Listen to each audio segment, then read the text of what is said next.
Xin chào các bạn, hôm nay chúng ta sẽ trò chuyện với cả anh Nguyễn Hoàng Giang, Chủ tịch Hội đồng Quản trị của công ty DNSE. Xin chào anh Giang. Xin chào em.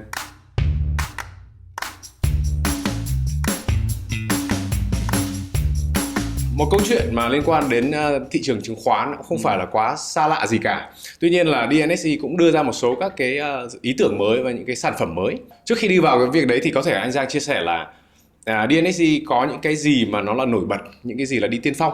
Và sau đấy thì có thể chia sẻ về cái lý do tại sao anh lại đưa ra những cái sản phẩm như vậy lên thị trường. DNSC thì thực ra là một cái công ty chứng khoán mà gọi là đến bây giờ là về lý thuyết là đi sau. Nó cũng thành lập từ năm 2007, nghĩa đến nay được 15 năm. Nhưng bọn anh có mua lại công ty chứng khoán đó vào năm 2020, lúc của đáy của Covid.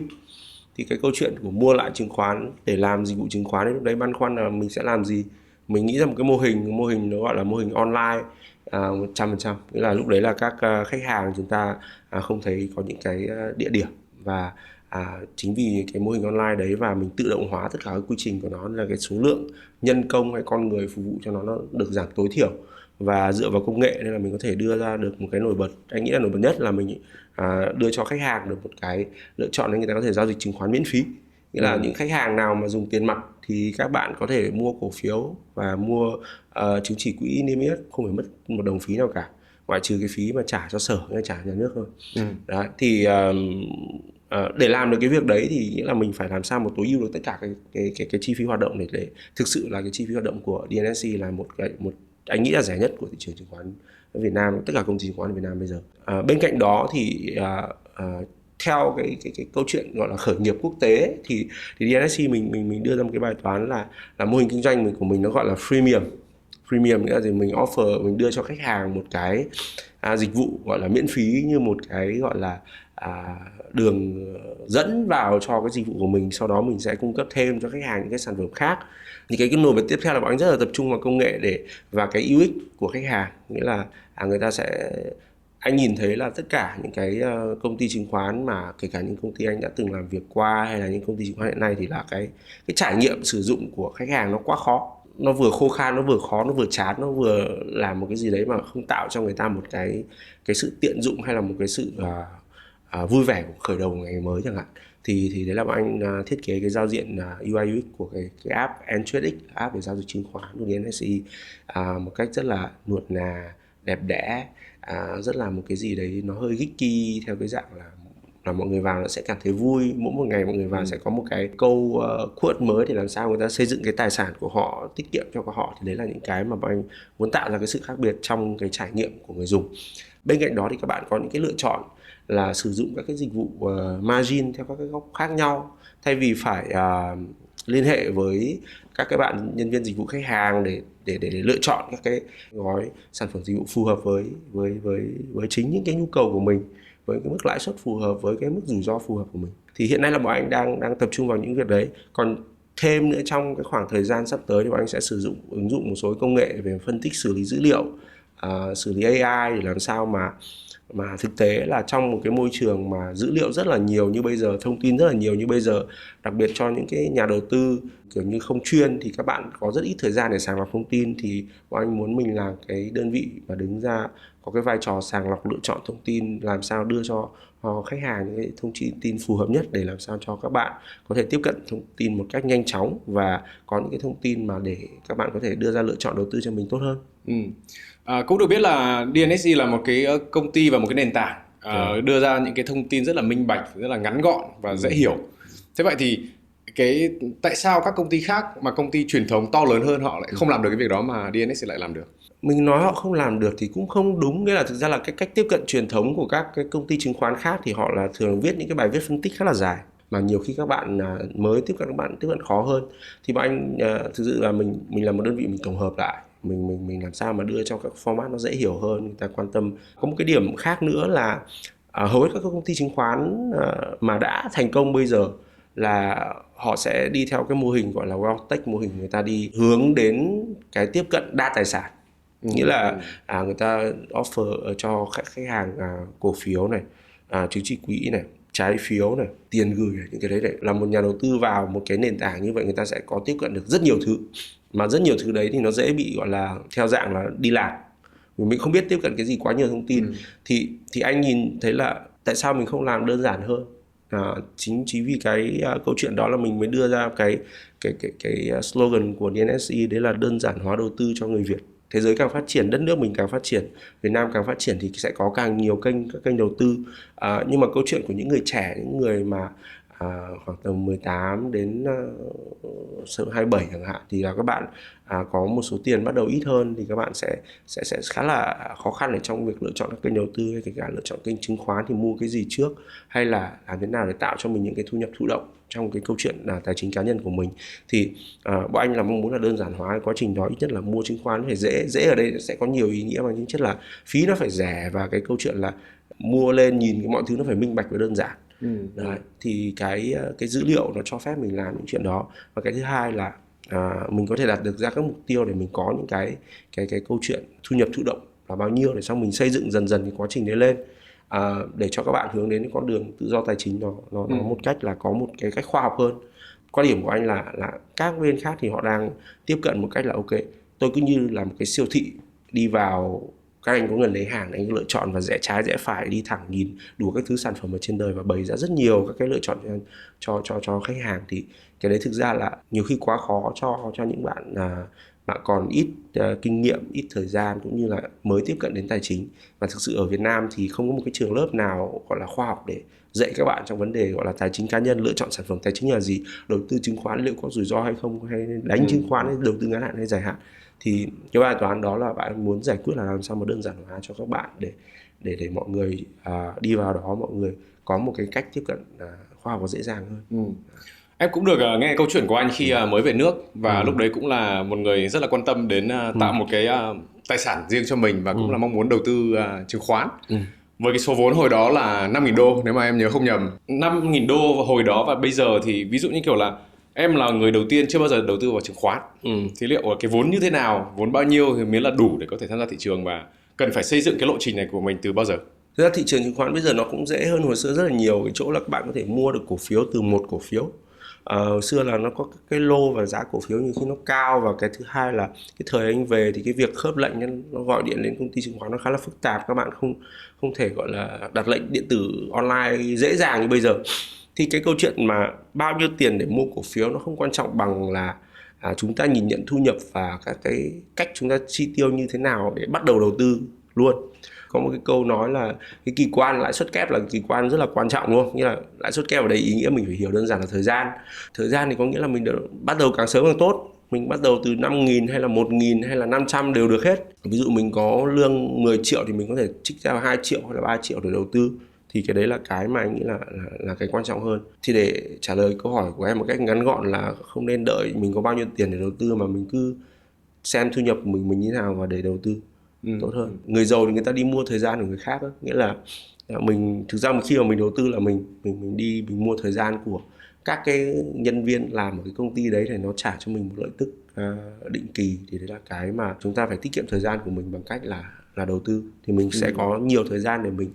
sống những cái điều mình mong muốn hơn. Nếu mà xem lại 2 năm vừa rồi thì đúng là một cái thị trường chứng khoán khá là sôi động, và cái thị trường tài chính cũng rất là sôi động, và cũng hiện tại thì cũng không đoán là tương lai nó sẽ ra sao, và thậm chí là năm sau nó sẽ như thế nào. Thì không biết là ở góc độ của anh thì anh đang đánh giá như thế nào về cái tình hình trong năm sau, và đặc biệt là trong thị trường chứng khoán thì nó sẽ như thế nào? Mình phải phân biệt trong cái cuộc chơi này, mình sẽ có hai phần. Thứ nhất là đầu cơ,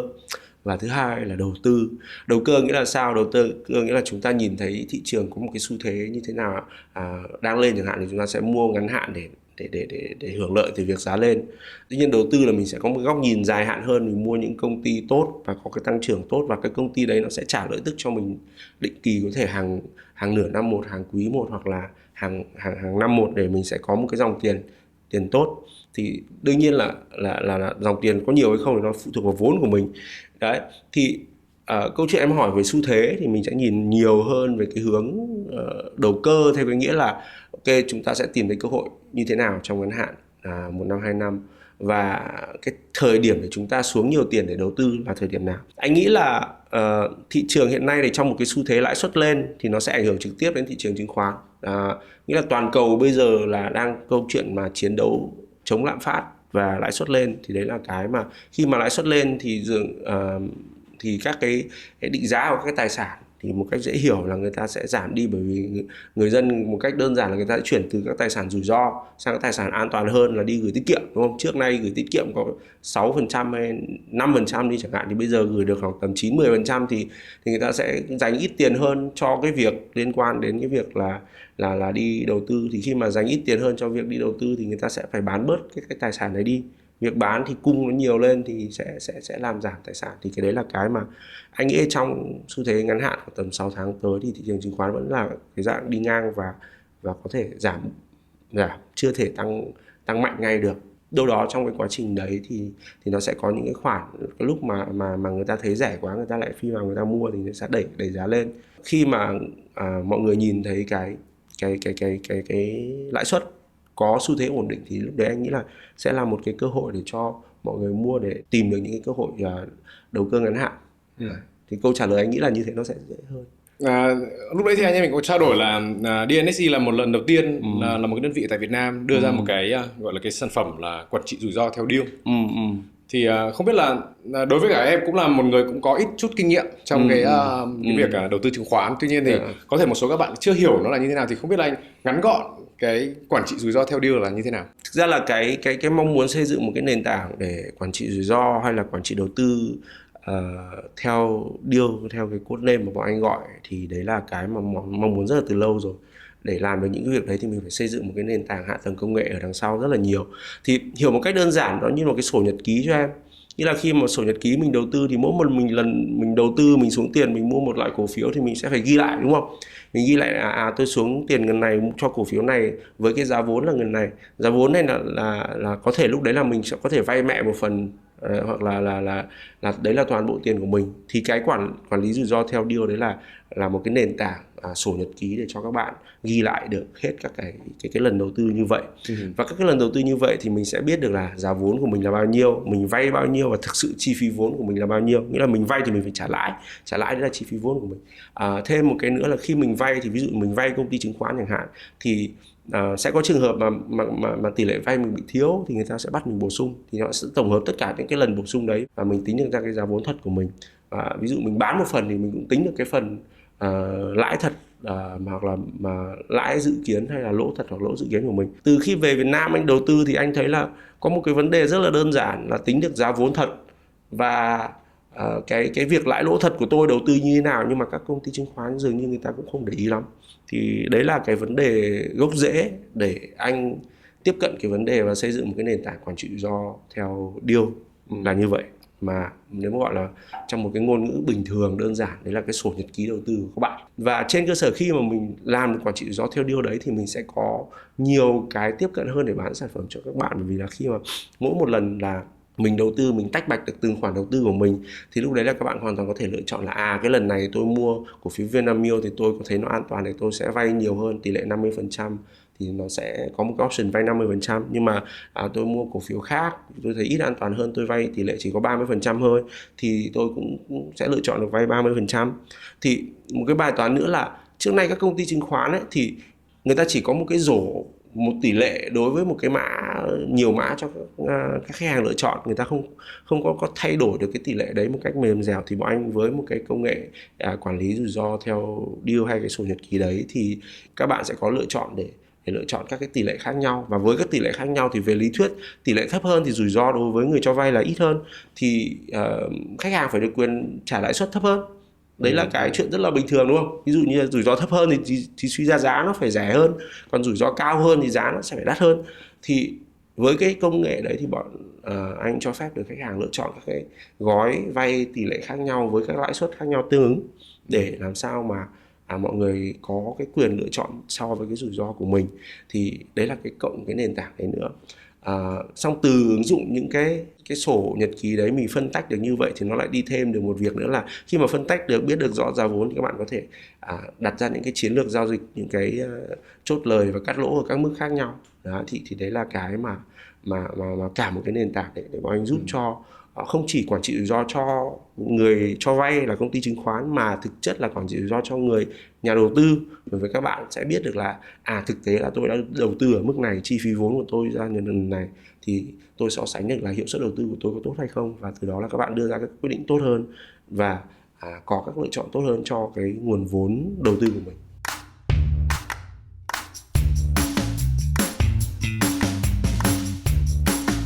Nghe anh kể thì có vẻ như là đơn giản, nhưng mà đúng là cái mấu chốt ở đây là nó là cái nền tảng. Yeah. Thì anh có thể chia sẻ về cái việc là khi mà có ý tưởng, có vấn đề như vậy rồi, mình đưa lên bàn rồi, thì xây dựng một cái nền tảng nó là cả một cái vấn đề khác hoàn toàn. Thì không biết là khi cái ngày đầu tiên khi mà anh bắt đầu cùng với đội ngũ của mình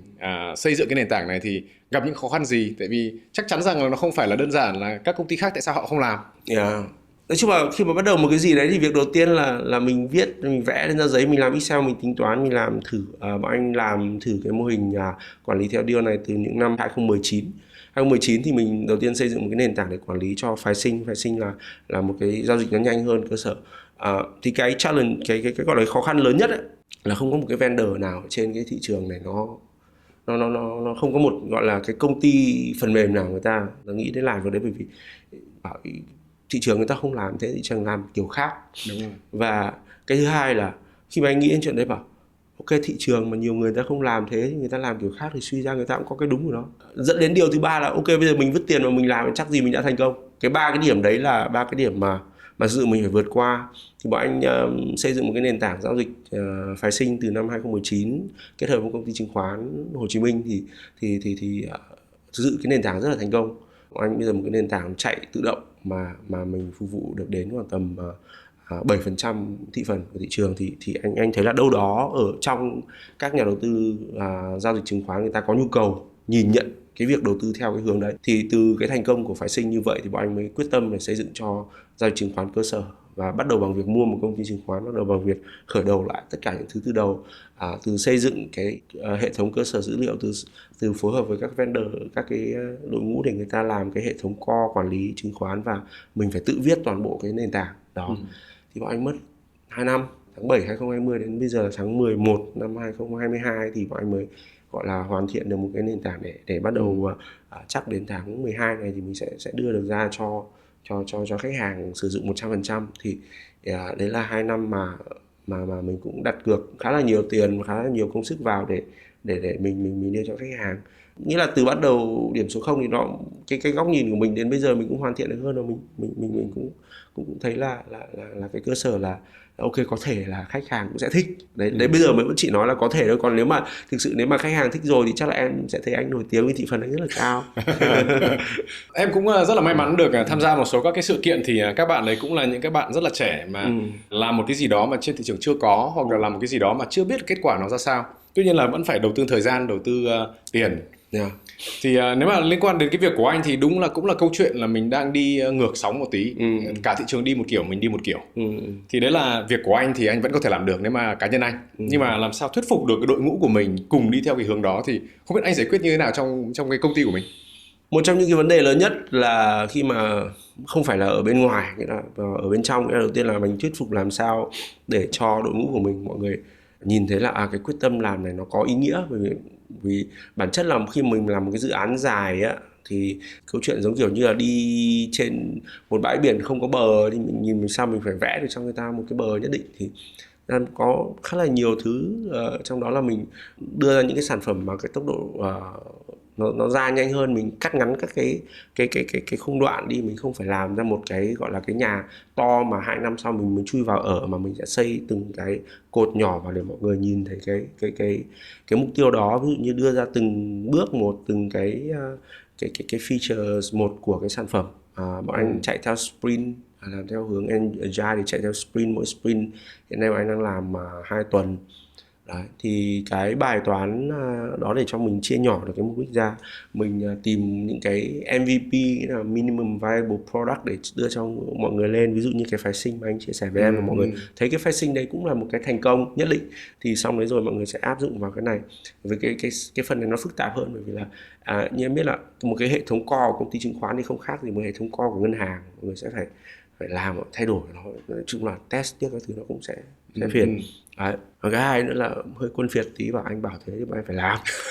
bằng cách là anh bỏ rất nhiều tiền của anh vào để chứng minh là đây là cái niềm tin của anh, nghĩa là anh bảo thế mà anh phải làm, không phải là anh cứ phi và anh bảo mà làm, mà như là ok cái công ty này anh đặt cửa gần như toàn bộ tài sản của anh vào chẳng hạn. Thì đấy là mọi người nhìn thấy ok, thấy ông này cũng có vẻ hâm bỏ nhiều tiền vào chắc là tin. Đấy, thì anh nghĩ là nó cộng hưởng của khá là nhiều thứ. Thêm một cái nữa thì anh nghĩ là cũng đâu đó là mình cũng có được cái sự gọi là tôn trọng của các bạn, bởi vì là mình cũng làm việc ở cái ngành này khá là lâu rồi, thì mọi người cũng gọi là gần như tin tưởng một cách mù quáng là có thể là ông này ông có nhìn thấy một cái gì đấy là vui vui ở đằng xa xa, thì đấy anh nghĩ là đấy là một cái điểm mà anh nghĩ là cũng đâu đó có thể là bây giờ đi hơi lệch một tí, nhưng mà có rất là nhiều các bạn mà đang nghe thì cũng là đang ấp ủ một cái ý tưởng xây dựng một cái startup riêng của mình, thì chắc chắn họ sẽ gặp những cái vấn đề kiểu này. Là cũng có một cái ý tưởng mà nó hơi điên rồ, nó hơi khác thị trường, nó hơi khác mọi người. Nhưng mà làm sao mà giữ được cái nhiệt huyết đó, mà làm sao mà mình duy trì được cái đấy? Ví dụ như anh là duy trì trong 2 năm rồi. Thì những cái điều kiện cần để mình có thể là tiếp tục duy trì và nuôi dưỡng cái ý tưởng đấy của mình? Khi mà chúng ta có một cái ý tưởng mà chúng ta phải biết là cái ý tưởng đấy nó sẽ mất thời gian, thì cái quick win là cái rất là quan trọng. Mình phải tự tạo ra cho mình những cái điểm đến trong ngắn hạn để mình không chỉ lôi kéo được cái tâm lý của mình, mà mình còn lôi kéo được tâm lý của những người đi xung quanh mình. Nghĩa là trong một cái quá trình dài 2 năm, mình không phải là sau 2 năm mình mới celebrate, với 2 năm mình mới gọi là vỗ tay với nhau vui vẻ, cái ok chúng ta đến được một cái bến bờ nào đấy, mà thực ra là mình phải làm việc đấy hàng tuần. Cái nghệ thuật của một người lái tàu ấy là người ta phải chia được quãng đường dài thành nhiều quãng đường ngắn, và đấy là một trong những nghệ thuật lãnh đạo để giúp cho chúng ta thành công. Đặc biệt là nếu ví dụ như ở câu chuyện DNSE đầu tư chứng khoán chẳng hạn, thì với một công ty hay là với một cá nhân đầu tư chứng khoán thì mình cũng phải chia được quãng đường dài, quãng đường ngắn chứ. Mình ít nhất mình phải bảo ok, trong quá trình tôi có đến 100 triệu thu nhập đầu tư thụ động thì bây giờ tôi đã có 1,2 triệu rồi chẳng hạn một tháng. Đấy, thì 1,2 triệu nó cũng là 1,2% 100 triệu. Anyway, thì cái câu chuyện là khi mà mình gọi là nuôi dưỡng tinh thần mình có những cái chiến thắng nhỏ như vậy, thì chúng ta mới có được chiến thắng lớn. Chúng ta không thể có được chiến thắng lớn khi mà chúng ta không có những các chiến thắng nhỏ. Và không bao giờ có một câu chuyện là nếu mà bọn em xem rất là nhiều các dự án ở trên thế giới, nếu mà dự án nào mà mang tính chất nó gọi là Big Bang, nghĩa là bùng phát nó ra một cái gì đó rất là to, thì cái tỷ lệ rủi ro không thành công của nó rất là cao. Đấy, thì là một người làm startup, là một người làm chủ doanh nghiệp, là một người lãnh đạo, hay là bất kể mình có nuôi dưỡng một ý tưởng, làm bất kỳ một cái gì đấy trong đời, thì anh nghĩ là chia cho chúng ta thành một cái chiến thắng lớn, thành nhiều chiến thắng nhỏ, để chúng ta có một cái tinh thần tốt, một cái tư duy tốt, cộng với cả lôi kéo được những người xung quanh chúng ta nhìn nhận các cái chiến thắng đấy, thì đấy là cái điểm mà quan trọng nhất. Anh nghĩ không có một cái mình không thể xây một tòa nhà 81 tầng mà bùng phát lên 81 tầng được, mình phải đi từ từng cái cọc một, từng cái móng một, và đấy là cái điểm mà quan trọng. Thêm một cái nữa là bên cạnh những cái việc chia đấy thì mình bao giờ mình cũng phải có một cái tầm nhìn rõ ràng. Mình phải cố gắng ngồi tư duy để nhìn được ra cho mình một cái tầm nhìn trong cái tầm nhìn lớn đấy. Bởi vì là bên cạnh việc mà chúng ta đi từng bước nó có thể chệch chẹo, đúng không, thì nó sẽ có một cái nó gọi là cái tầm nhìn ở đằng xa. Và cái tầm nhìn đằng xa đấy chính là cái mà gọi là cái ngọn hải đăng để lôi kéo chúng ta đi theo cái hướng đấy. Thì cái tầm nhìn đấy nó phải được thử nghiệm, được trau dồi, được trao đổi, được nói chuyện để chúng ta có một cái niềm tin tốt hơn vào tầm nhìn đấy. Thì đặc biệt là của một bạn mà làm, vì chúng ta không bao giờ tự làm cái gì của mình được. Chúng ta có thể cái giai đoạn đầu để cho mọi người tin thì chúng ta bắt buộc phải phi và tự làm của mình, nhưng mà để lôi kéo mọi người thì đặt một cái tầm nhìn ở đằng xa và chia sẻ nhiều, trao đổi nhiều, họp hành, chia sẻ, trao đổi và trau dồi để làm sao mà hoàn thiện cái tầm nhìn đấy. Vì khi mà mình có một cái ước mơ, cái tầm nhìn ban đầu nó có thể khô ráp, mình có thể thử nghiệm xong rồi xong dần dần mình sẽ phải dựa vào cái dữ liệu thực tế, mình dựa vào khách hàng của mình dựa vào những cái đối thủ của mình để mình hoàn thiện cái tầm nhìn của mình, thì lúc đó là cả đội ngũ của mình, mọi người cũng sẽ nhìn nhận cùng mình và nghe theo. Đấy là anh nghĩ là hai cái điểm chính để mình có thể lôi kéo được. Nếu mà nói về khách hàng thì đối tượng khách hàng của anh chắc là nó rất là rộng, nghĩa là sẽ có đối tượng về một tuổi tác, thu nhập và có thể là cái vị thế trong xã hội chẳng hạn. Thì không biết là dựa trên DNSE là cũng là một công ty gọi là công ty công nghệ, và cũng là đa số là dựa trên một cái nền tảng công nghệ, thì nếu mà phân tích của anh thì là phân tích thế nào để mình tiếp cận với cả những khách hàng khác biệt như vậy, và cái profile của khách hàng của mình, của đối tượng của anh là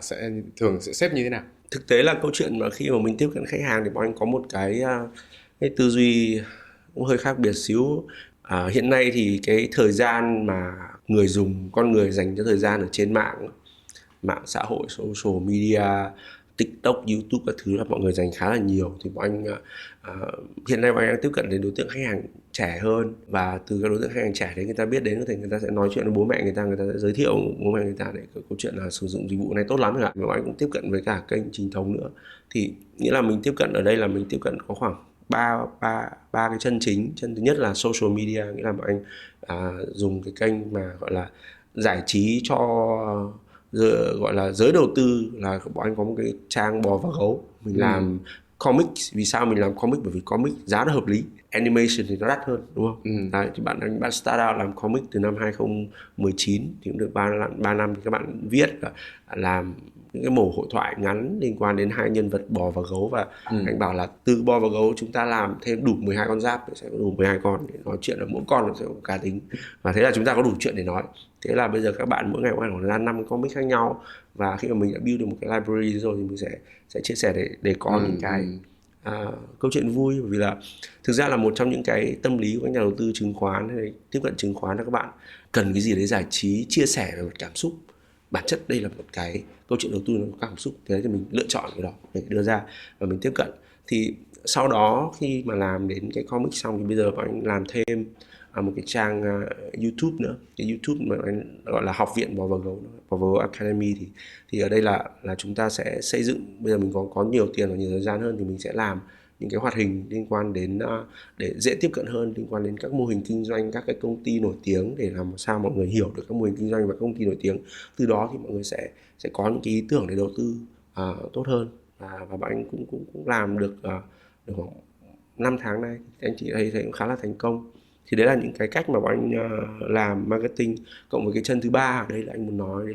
là Google Search. Nghĩa là đã gọi là Google Search thì thực tế là những nhà đầu tư mà chủ động thì là những nhà đầu tư mà sẽ lên mạng và search thông tin. Thì bọn anh xây dựng một cái kho kiến thức rất là lớn ở trên trang DNSE, mà anh ở đấy nó có phần học và kho kiến thức. Các bạn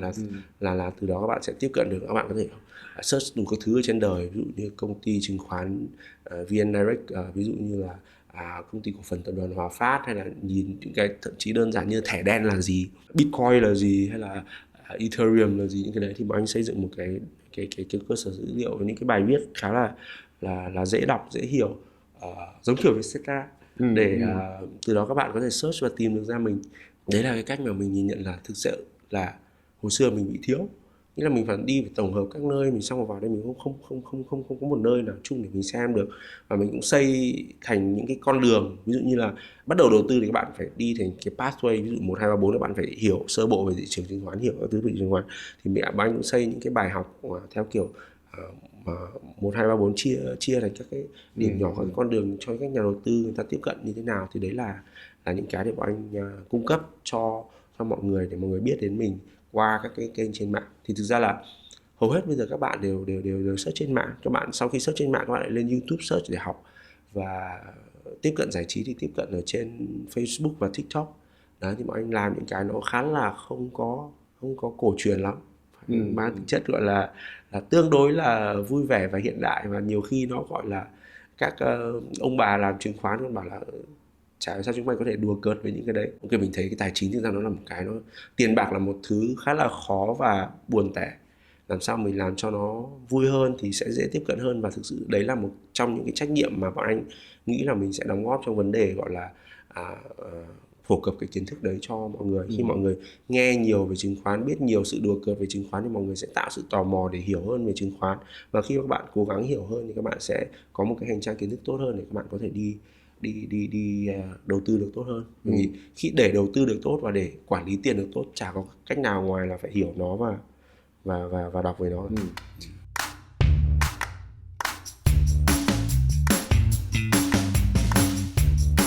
Cá nhân em cũng đã trải nghiệm những cái thời gian đó, khi mà thị trường nó đang đỏ thì rất là nhiều bạn sẽ share những cái comics do bên anh thiết kế. Thì mặc dù mình mất 30-50% tài sản nhưng mà vẫn share những câu chuyện đó, và thật ra nó thành một cái topic mà ngồi trà đá uống cà phê với nhau cũng sẽ chia sẻ.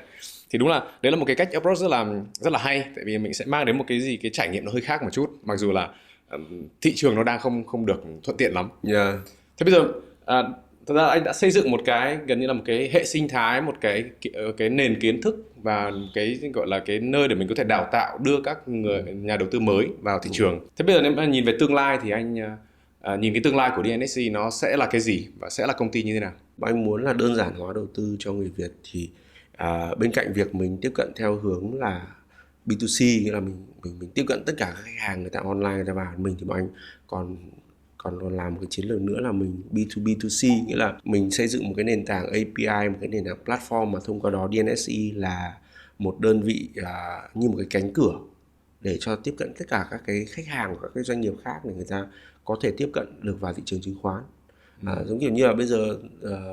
như kiểu Fingroup chẳng hạn, các bạn cung cấp thông tin cho khách hàng để đầu tư thì vẫn phải cần một cái cửa để thực hiện cái lệnh đấy, thì bọn anh là đối tác của Fingroup để đặt lệnh đấy, và bọn anh cũng đang hoàn thiện cái nền tảng đấy để mình tiếp cận thêm. Ví dụ bọn anh cũng ký với cả Zalo Pay để từ đó Zalo Pay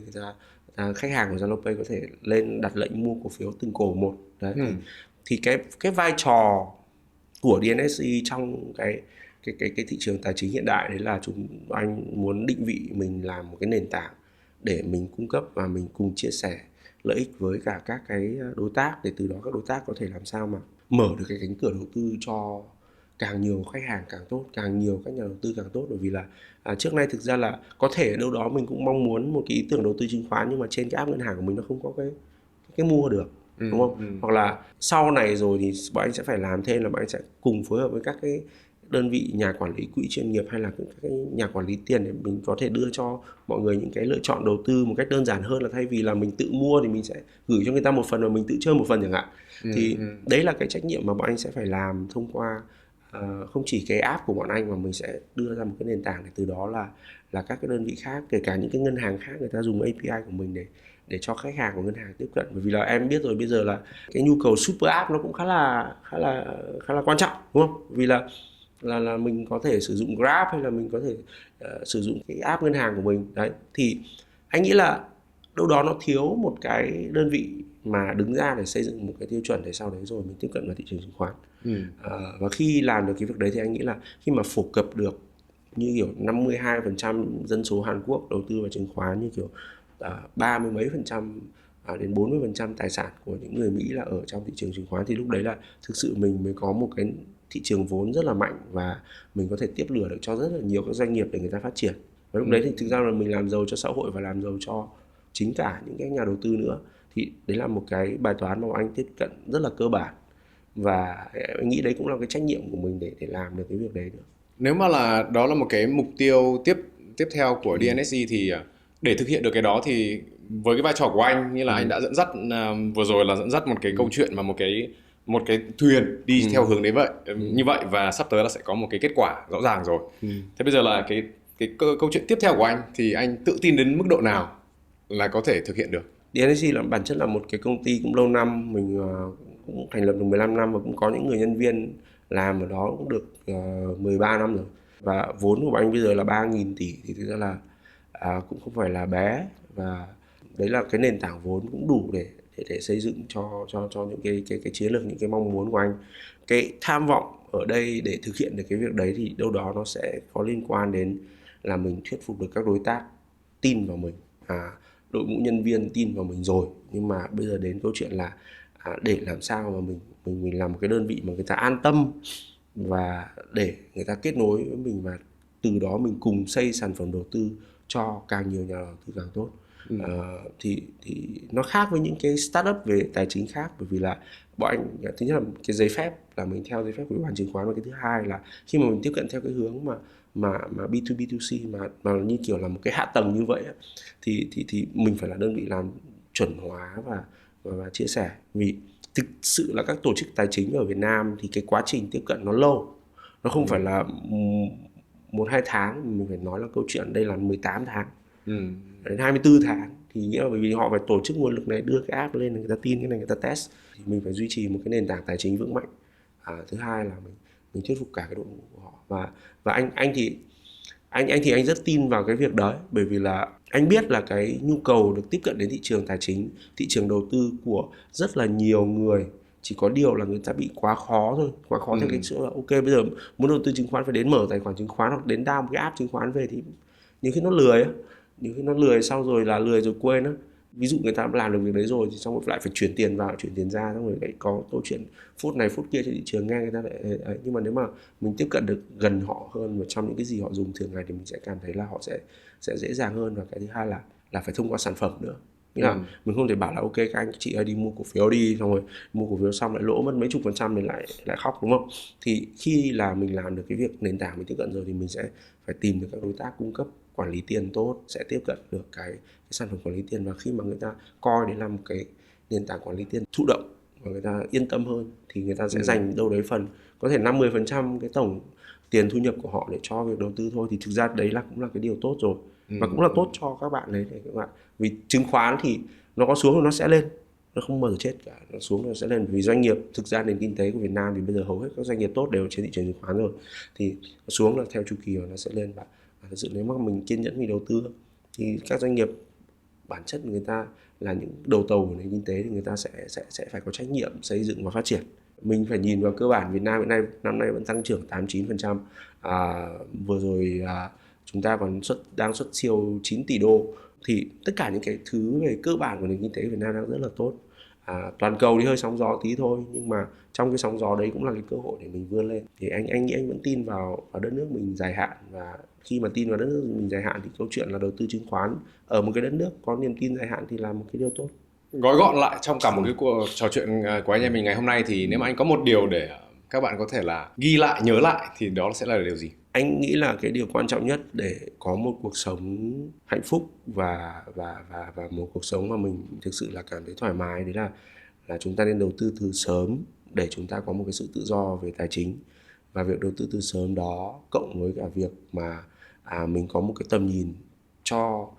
cái điều mình mong muốn, và có càng nhiều người đồng hành cùng mình, càng nhiều người xung quanh mình mà chia sẻ được cái tầm nhìn đấy thì lại càng hạnh phúc. Nghĩa là chúng ta không thể gọi là hạnh phúc cô đơn lẻ loi một mình được, đúng không? Như kiểu Warren Buffett nói là thực ra ông ấy có mong muốn làm rất nhiều thứ, nhưng mà đầu tiên ông phải hiểu là chúng ta phải có tự do về tài chính hoặc thoải mái về tài chính, chúng ta sẽ làm được càng nhiều thứ chúng ta mong muốn.